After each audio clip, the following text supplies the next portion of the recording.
la reconnaissance, ça fait vraiment partie des valeurs de base de qu'est-ce que c'est un chrétien. C'est vraiment, quand tu le réalises, c'est le noyau de qu'est-ce que ça veut dire d'être né de nouveau. De réaliser, là, le Dieu 3 fois saint, devant qui nul peut tenir sans être détruit parce que nous sommes des pécheurs, reçoit à la place la vie éternelle à cause de la mort de son Fils. N'est-ce pas, nos cœurs devraient juste déborder constamment de reconnaissance. Mais à cause de ceci, ça veut aussi dire qu'on peut tomber dans certains pièges. Le piège comme le formalisme, où est-ce qu'on établit certaines conduites, comportements, certains langages qu'on va utiliser pour être reconnaissant. Un peu comme rendre grâce avant de manger. On sait que tous les chrétiens doivent rendre grâce avant de manger, même s'il n'y a aucun commandement biblique qui dit ceci. À la place, on trouve ce commandement.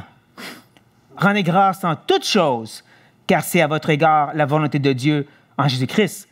Toute chose, ça veut dire toute chose. Ça veut dire que si vraiment on va être formaliste de façon biblique, quand tu te lèves le matin, tu rends grâce pour la journée qu'il t'a donnée. Avant d'aller travailler, tu rends grâce à Dieu pour l'emploi qu'il t'a pourvu et le véhicule qui te rend là. Quand tu arrives à la maison, tu arrêtes et tu rends grâce parce qu'il t'a soutenu dans la journée et tu es rentré dans ta maison qu'il t'a donnée. Mais on reconnaît que ce n'est pas du formalisme que Dieu cherche. C'est un cœur de reconnaissance. Un autre danger aussi, c'est de simplifier le tout à tout simplement dire « tu remercies Dieu pour ses bénédictions ». Mais ça, c'est comme un enfant quand tu lui dis « oublie pas de dire merci pour tes cadeaux ».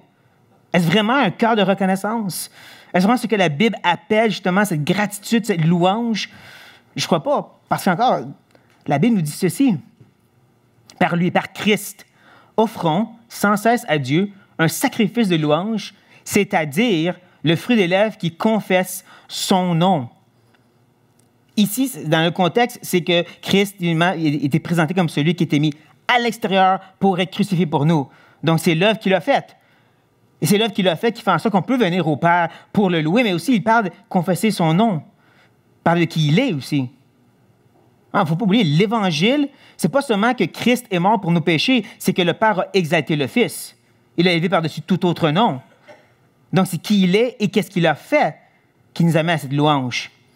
Le cœur de reconnaissance, c'est de reconnaître que tout ce que Dieu fait est une expression de qui il est et que toute la création a été faite pour ça. Donc, tout ce que Dieu fait est pour nous ramener à qui il est, comment il est bon, comment il est juste, comment il est sage. Donc, un cœur de reconnaissance est axé sur la personne de Dieu. Et j'espère que c'est ce qu'on va regarder ensemble avec le passage qu'on va voir, Romains 11. Romains 11, les versets 33 à 36.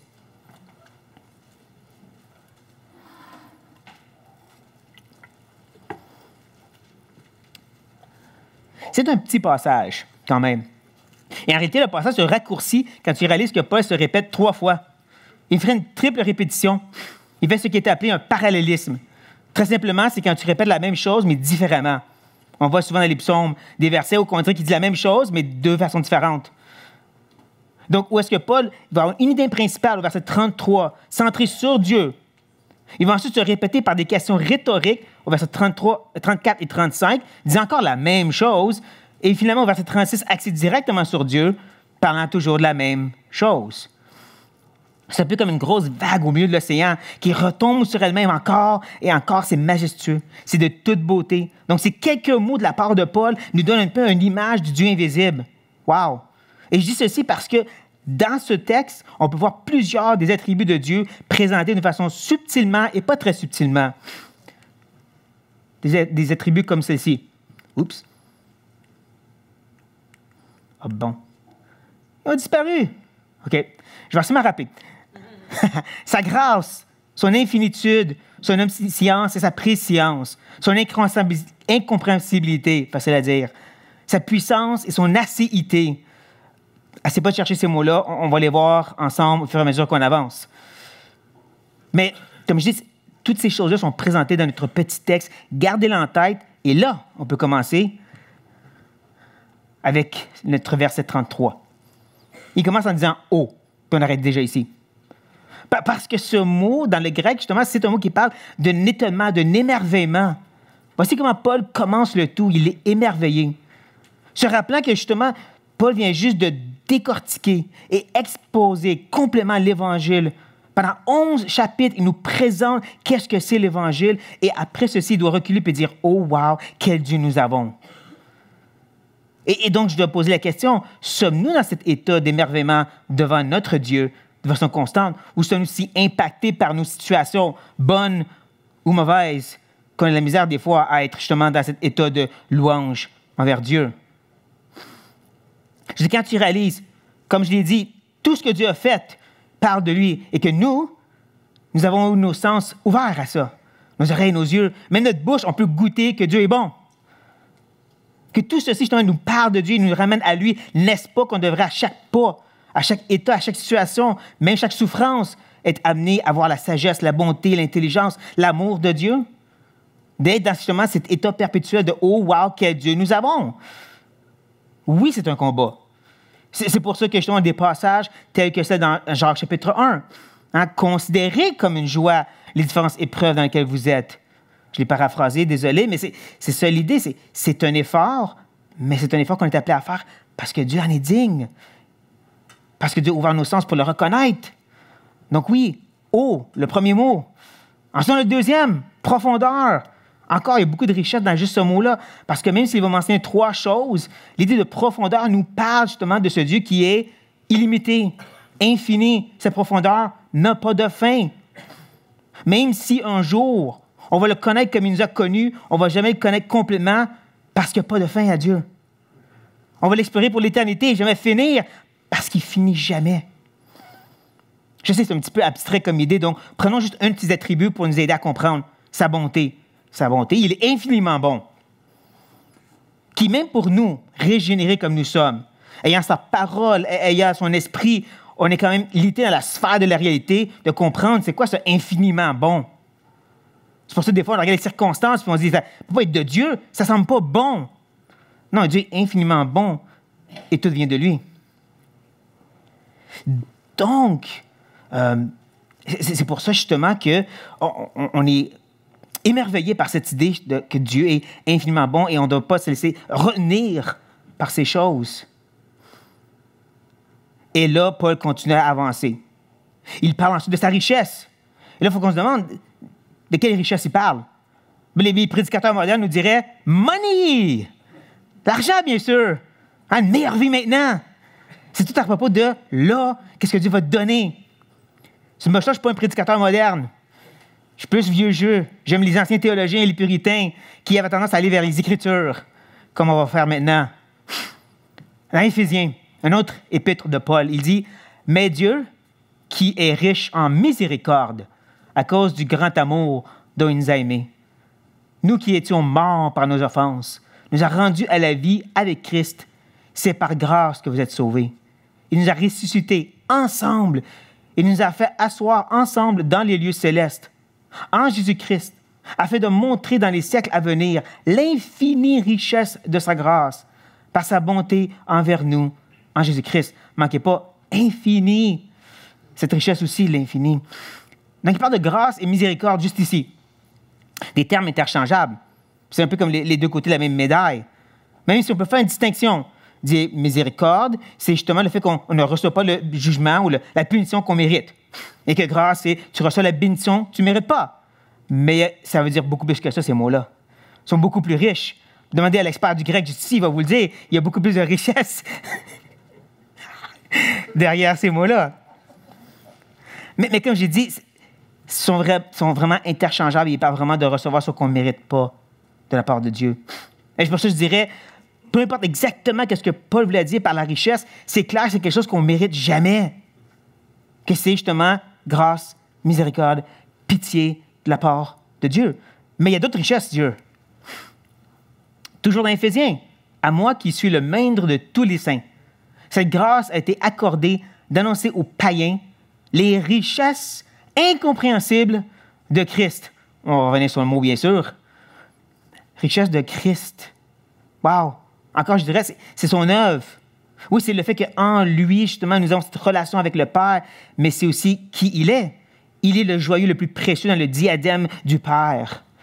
Il est élevé par-dessus toute autre créature, étant le bien-aimé du Père.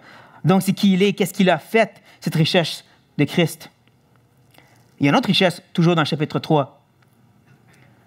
À cause de cela, je fléchis les genoux devant le Père, duquel tire son nom toute famille, dans les cieux et sur la terre, afin qu'il nous donne, selon la richesse de sa gloire, d'être puissamment fortifiés par son esprit dans l'homme intérieur.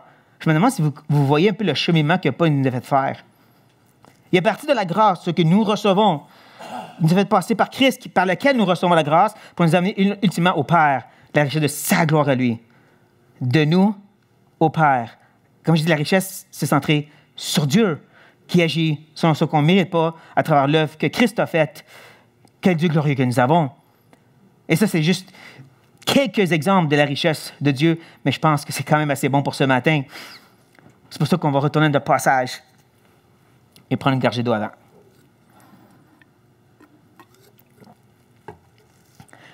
Et maintenant, regardez l'idée de la sagesse et la science ou connaissance, dépendant des traductions, même mot. Mais encore ici, je dirais que c'est des termes interchangeables.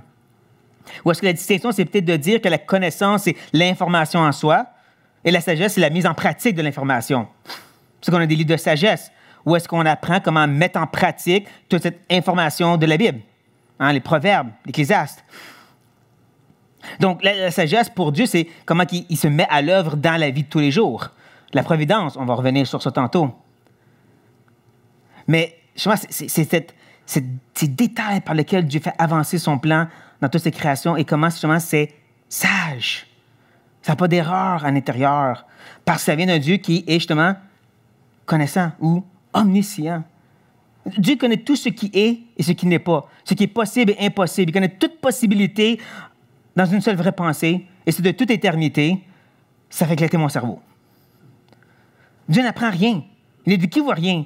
Même quand on lit des passages dans la Bible où on dirait que Dieu découvre quelque chose, comme avec Abraham, maintenant je sais, c'est un langage anthropomorphique, c'est un langage d'image, parce que Dieu ne peut rien découvrir connaissant tout ce qui est et de tout temps. Ça, c'est la connaissance de Dieu. C'est pour ça que Paul va dire aux Corinthiens ceci. Lequel des hommes, en effet, connaît les choses de l'homme, si ce n'est l'esprit de l'homme qui est en lui? De même, personne ne connaît les choses ou même les pensées de Dieu si ce n'est l'esprit de Dieu. Or, nous n'avons pas reçu l'esprit du monde, mais l'esprit qui vient de Dieu. Avec que nous connaissons les choses que Dieu nous a données par sa grâce. Et nous en parlons, non avec des discours qu'enseigne la sagesse humaine, mais avec ceux qui enseignent l'esprit, employant un langage spirituel pour les choses spirituelles. J'ai gardé le texte plus complet parce que oui, on a reçu l'esprit. L'esprit de Dieu est en nous. On a sa parole. Il nous illumine pour comprendre sa parole. Nous avons des petits faisceaux de lumière de la pensée de Dieu. Mais c'est tellement rien comparé justement à la totalité des pensées de Dieu, de qui Dieu est dans sa connaissance. Et ça, je trouvais que c'est important d'avoir les deux ensemble. Où est-ce que Paul parle que oui, on a l'Esprit de Dieu et dit, oui, mais qui peut connaître justement les choses de Dieu? La réponse ici, c'est personne.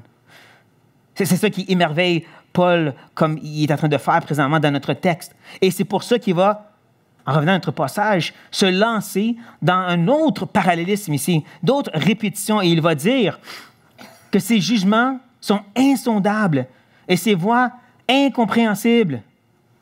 Comme je dis, c'est de la répétition. Donc, où est-ce que insondable et incompréhensible sont des synonymes? Ses jugements et ses voies aussi. On ne parle pas du fait que Dieu amène des jugements comme sens punition, mais que tout ce que Dieu fait dans ce monde, c'est juste.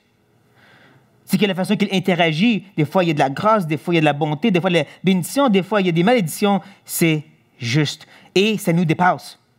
Parce qu'encore, même si on a l'Esprit de Dieu, même si on a sa parole qui nous aide quelque peu de comprendre vraiment la pensée de Dieu, impossible. Parce qu'il est justement incompréhensible.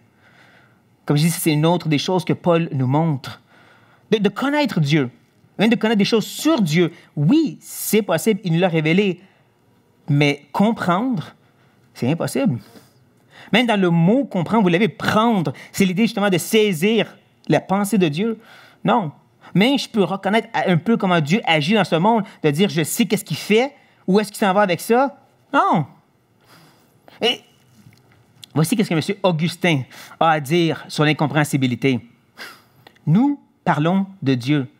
Est-ce une merveille si vous ne comprenez pas? Car si vous comprenez, ce n'est pas Dieu que vous comprenez. que ce soit un pieux aveu d'ignorance plutôt que d'une imprudente profession de savoir. Atteindre une certaine connaissance de Dieu est une grande bénédiction. Le comprendre, cependant, est totalement impossible.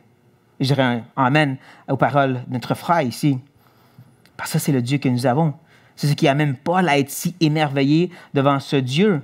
Paul, là, tu sais, le théologien qui a écrit une bonne partie de la Bible, lui-même, il dit, ça me dépasse comment Dieu pense. Ça devrait nous aider un peu.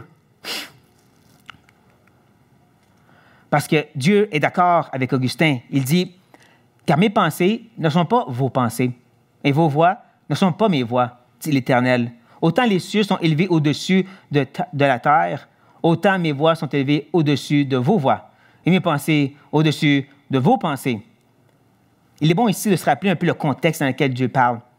Le prophète Isaïe s'adresse à un Israël qui est en rébellion. Ce qui est intéressant d'Isaïe, c'est qu'il se promène entre l'exil, le temps qu'ils sont en exil, et même il leur parle du retour. Mais il écrit ça des centaines d'années avant. Donc, c'est assez fascinant qu'il leur parle des différents groupes étant avant, mais s'adressant spécifiquement à Israël avant qu'il aille en exil. Et Israël, présentement, vit, comme je dis, que de la rébellion. Pensez au temps des juges, pensez au temps des rois. L'idolâtrie, et même un point qui rentre l'idole dans le temple. Puis, hey, rien ne se passe, donc Dieu est d'accord avec ça. Dieu il est cool avec notre façon qu'on vit notre petite vie religieuse. C'est drôle, là, on pense un peu comme ça de nos jours aussi, n'est-ce pas? Il n'y a rien qui se passe, donc Dieu doit être d'accord avec la façon qu'on vit. Mais Dieu dit, non, mes pensées ne sont pas vos pensées. Mes voix ne sont pas vos voix. Je suis peut-être patient présentement. Ça ne veut pas dire que je suis d'accord avec ce que vous faites. Oh, ce serait bon de se le rappeler, ça aussi, n'est-ce pas? C'est pour ça qu'on a sa parole pour nous aider. Et spécifiquement, le chapitre 55, c'est Dieu qui offre le salut par grâce, en venir manger gratuitement. Mais vous devez vous repentir avant. Et c'est là qu'Israël répondrait, repentir de quoi? Tu es d'accord avec nous? Non, non, mes pensées ne sont pas vos pensées. Mes voix ne sont pas vos voix. Hein, un peu comme quand on essaie de prêcher ce message d'évangile aux gens tout autour de nous. Tu es un pécheur qui mérite l'enfer. Ben non, Dieu est correct avec moi. OK, c'est pour ça que Dieu dit ça. Et encore ici, on revient à notre texte parce que c'est là que Paul va justement comme reculer vers l'arrière, répéter un peu ce qu'il vient de dire au verset 33. Verset 33, il parlait de sa richesse, sa sagesse, sa connaissance. Ben, il va parler de sa connaissance, sa sagesse et sa richesse. Il va à l'inverse. Il commence en disant « Car qui a connu la pensée du Seigneur? » Encore, il y a vraiment un sens où on peut être tenté des fois de dire « Je comprends un peu, j'ai lu la Bible, je connais le grec, l'hébreu, je sais un peu. » Non, la pensée de Dieu nous dépasse. Ça, c'est un terme théologique, en passant. Et qui a été son conseiller? Qui peut vraiment dire à Dieu comment tu devrais gérer l'univers et toute l'existence? Je suis à peine capable de gérer ma propre vie. Et je sais ici qu'il y a des gens qui sont mariés, qui sont en couple. Vous savez l'impact qu'un choix, une décision a sur le reste de votre famille. Là, imaginez-vous que Dieu, lui, il sait exactement qu'un changement dans la vie d'une personne va impacter non seulement lui, tous ceux autour de lui, mais même son futur. Et comment son changement, avec l'autre changement, va faire un effet ping-pong ensemble. Il connaît l'effet papillon, l'effet domino. Il connaît toutes ces choses et il sait exactement comment gérer. Donc, non, il n'y a personne qui peut dire à Dieu, « Je pense que tu devrais faire ça même. » Ça devrait aussi nous aider dans nos prières. Hein? Seigneur, vraiment, je pense que tu devrais que... non, qui peut être le conseiller de Dieu? Et c'est pour ça que j'aime bien que ces paroles viennent d'Ésaïe 40. Parce que c'est tellement un texte riche. Ouais, dans Ésaïe 40, Dieu va dire ceci. « Qui a mesuré les eaux dans les creux de sa main, pris les dimensions des cieux avec la paume et ramassé la poussière de la terre dans un tiers de mesure? Qui a pesé les montagnes au crochet et les collines à la balance? Qui a sondé l'esprit de l'Éternel et qui l'a éclairé de ses conseils? Avec qui a-t-il délibéré pour en recevoir de l'instruction? Qui lui a appris le sentier de la justice? Qui lui a enseigné la sagesse et fait connaître le chemin de l'intelligence? Voici, les nations sont comme une goutte d'eau d'un seau. Elles sont comme de la poussière sur une balance.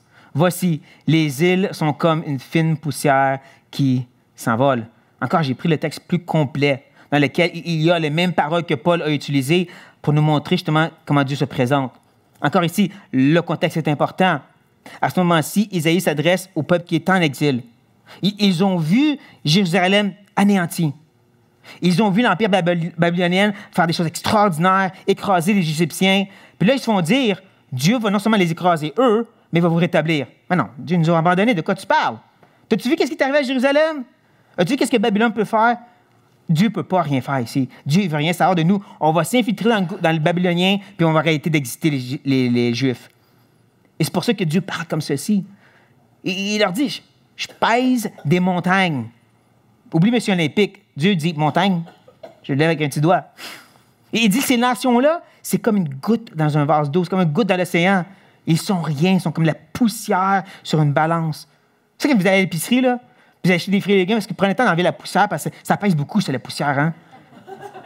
Mais Dieu dit, c'est ça les nations. C'est de la poussière pour moi. Babylone, c'est tout. Mais c'est dans ça qu'il dit justement, qui a délibéré pour en recevoir de l'instruction? Hein, qui lui a appris la souveraineté de la justice? Qui lui a enseigné la sagesse? Qui peut vraiment instruire Dieu? Et j'aime cette partie-là, la santé de la justice. Parce que de nos jours, il y a tellement de gens qui regardent tout ce qui se passe. Puis si Dieu il existe, puis Dieu est bon, pourquoi ce mal arrive? Qui es-tu, homme, pour parler à Dieu? Le sens de justice que tu ressens, il vient du Dieu qui est absolument parfaitement juste. Donc, t'es qui pour dire quoi que ce soit? Et c'est ça que Dieu est en train de dire. Et c'est de ça que Paul parle aussi. Et là, on arrive à la richesse. Non, j'ai oublié Calvin. Quand je oublie Calvin?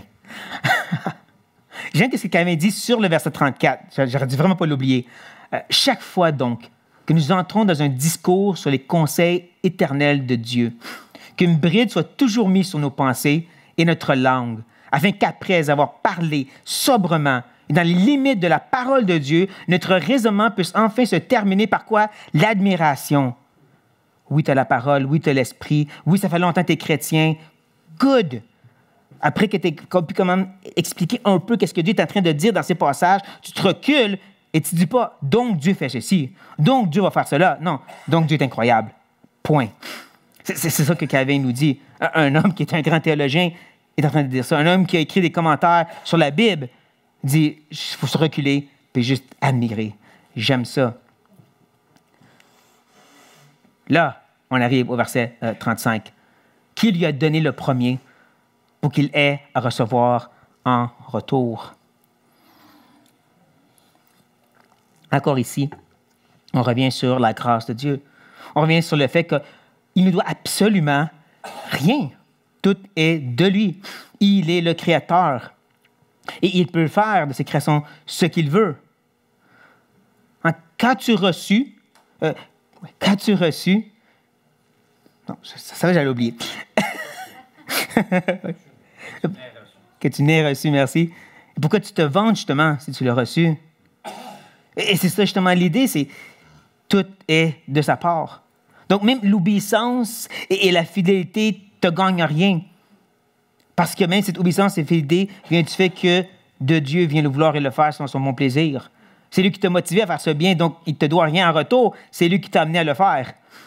Dieu ne doit absolument rien. Il est le maître potier.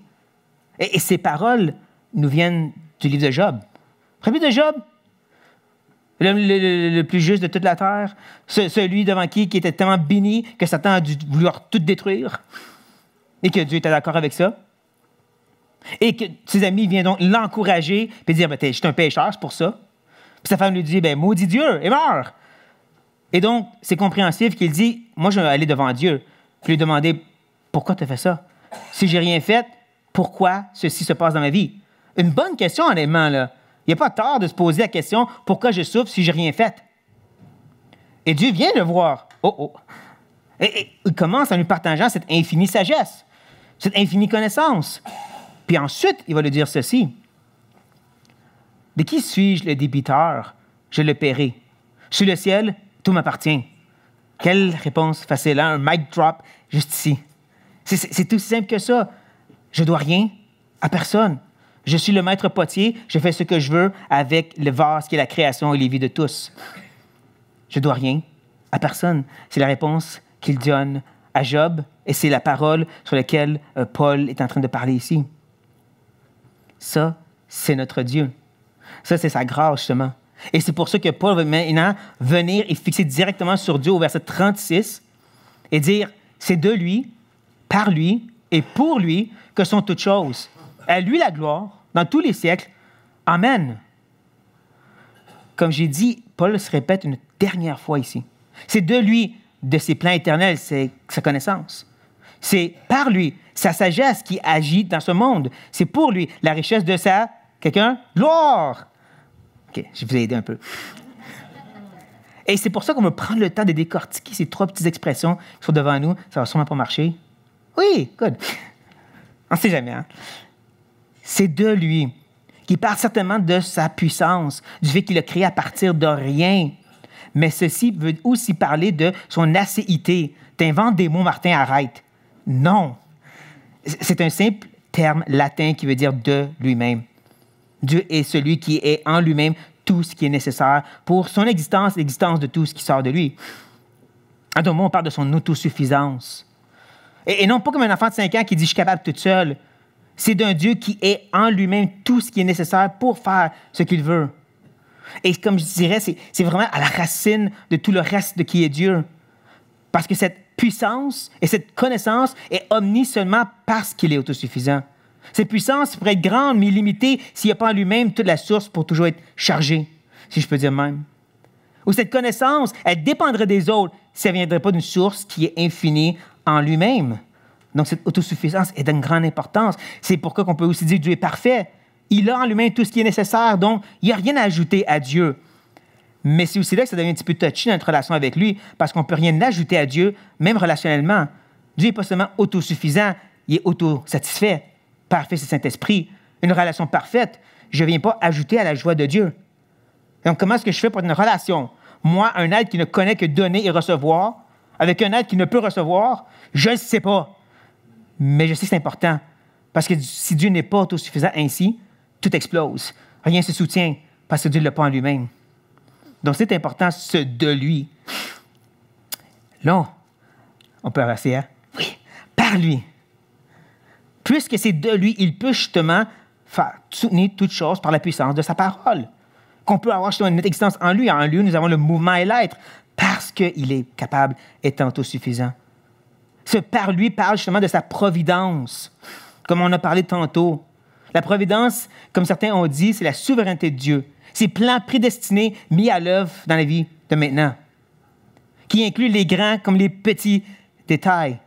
Les grands détails comme le fait que Dieu établit les dirigeants. Ceux qu'on n'aime pas trop, c'est Dieu qui les a mis là. C'est aussi Dieu qui dirige le cœur du roi comme bon lui semble. Oui, le roi fait la volonté de Dieu, non pas par force, mais quand même, il fait la volonté de Dieu, volontairement. Ça inclut Satan en passant. Lui aussi, il fait la volonté de Dieu, même s'il ne le fait pas nécessairement volontairement, parce que tout est par Dieu et de Dieu. Mais comme je dis, ça inclut aussi les petites choses. Les petites choses comme le futur roi Saül, qui va rencontrer Samuel exactement au moment et à la place que Dieu avait dit. « Je vais t'envoyer », Saül a dit. Que les courtes secondes ont été utilisées. Cette conversation qu'il a eue avec son serviteur, où le serviteur l'a convaincu d'aller voir Samuel. Et le fait qu'il y avait la pièce d'argent qu'il croyait nécessaire pour aller voir le prophète, qui a convaincu Saül d'y aller. Cette femme anonyme qu'il rencontre dans le village le lendemain et qui sait qu'on ressemble à Samuel et qui passe justement au moment où elle dit « Hey, il est là! » Ça, c'est les petites choses par lesquelles Dieu accomplit ses plans. Donc oui, tout est vraiment par lui, parce que tout revient à lui. Ça te fait marcher?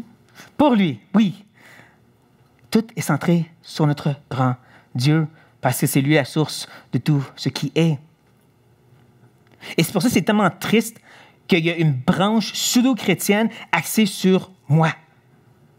C'est tout à propos de ma bénédiction, puis mes prières répondues, puis comment Dieu va m'utiliser moi. Moi. Non! Ça a rapport avec Dieu. C'est tout centré sur lui. Et c'est encore plus triste qu'une autre branche qui veut défendre Dieu en niant les choses qu'il a dit ou qu'il a fait dans sa parole des fois pour le défendre. Cherche à enlever les empreintes de Dieu sur l'histoire et le temps présent. Ça, c'est une catastrophe naturelle. Ce qui s'est passé le siècle dernier, ces choses horribles, ça, c'était juste l'homme. Pourtant, Dieu va dire, par Amos et sans crainte, est-ce une calamité, plus exactement, vraiment un mal arrive dans une ville que je n'ai pas envoyé.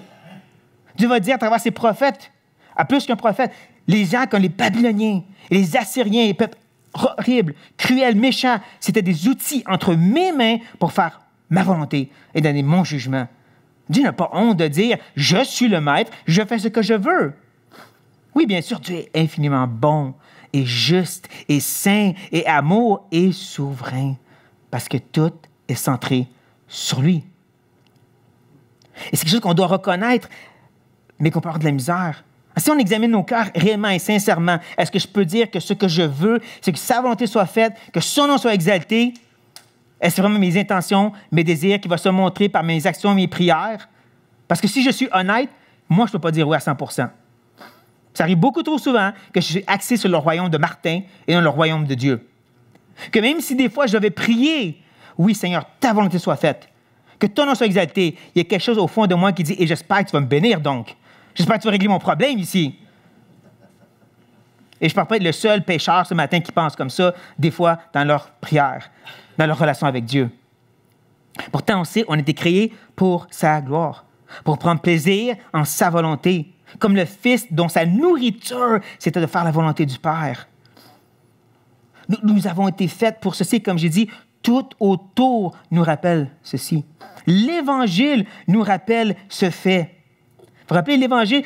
Oui, la croix, si vous préférez, c'est où est-ce qu'on reçoit le pardon, puis l'adoption, puis le salut dans tous les sens possibles, mais c'est aussi où que le Fils est exalté, où son nom est mis par-dessus tout autre nom, où que tout genou va fléchir et toutes langues vont confesser. Même monsieur athée qui se moque va dire « Tu es Seigneur ».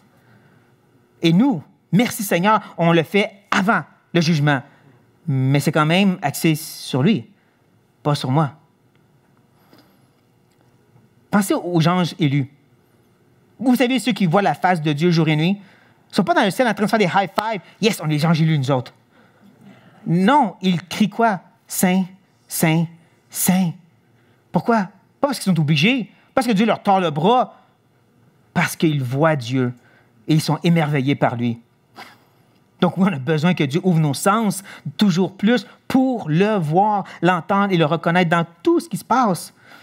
Donc oui, que notre prière soit, Dieu, libère-nous premièrement de cette chaîne de limitation, que la reconnaissance est seulement axée sur qu'est-ce que tu as fait pour moi et que tout me ramène à qui tu es dans toutes ces choses. Qu'on puisse, comme Paul, crier aux profondeurs illimitées et infinies. Oh, cette sagesse détaillée qui touche à toutes choses, cette connaissance qui me dépasse totalement de Dieu. Qu'il est merveilleux dans la façon qu'il fait avancer toutes choses pour son plan à lui parce que tout est axé sur lui. Qu'il est extraordinaire dans le fait qu'il est autosatisfait, parfait Saint-Esprit et qu'il a choisi dans une relation avec des créatures qui ne peut absolument rien lui donner, qu'on n'a absolument rien à lui, mais qui quand même veut une relation avec nous. Wow! Oui, à lui seul soit la gloire au siècle des siècles. Amen. Et prions. Père, après avoir fini ce message, je dois même m'arrêter et dire, je crains qu'on va leur dire Amen et qu'on va leur oublier. Je crains pour moi-même que j'ai prêché et que je vais l'oublier.